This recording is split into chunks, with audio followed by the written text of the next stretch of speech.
बिस्मिल्लाहिर्रहमानिर्रहीम।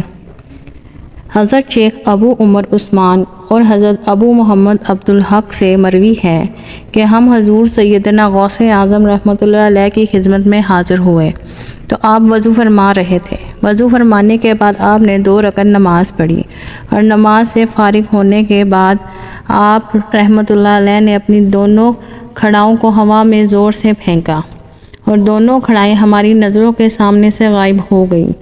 आप रहमतुल्लाह अलैह अपनी जगह पर वापस आकर तशरीफ़ फरमा हो गए। हम में से किसी को इतनी जुर्रत ना थी कि हम आप रहमतुल्लाह अलैह से कुछ पूछ सकते। 3 दिन गुजरने के बाद एक काफ़िला आप रहमतुल्लाह अलैह की खिदमत में हाजिर हुआ और आप रहमतुल्लाह अलैह की खिदमत में कुछ नजराना पेश किया। इन लोगों के पास आप रहमतुल्लाह अलैह के दोनों खड़ाएं मौजूद थीं जिन्हें आपने हवा में उछाला था।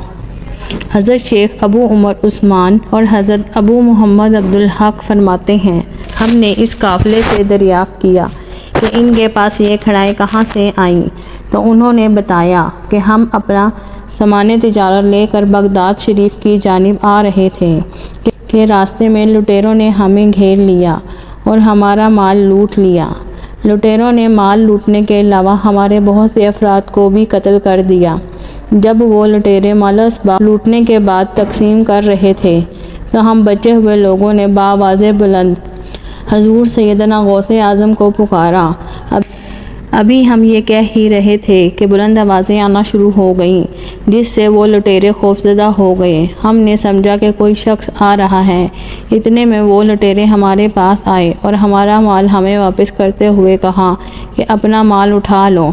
हमने देखा कि लुटेरों के दोनों सरदार मुर्दा हालत में मौजूद थे और पानी से तर 2 खड़ाएं उनके नज़दीक मौजूद थीं।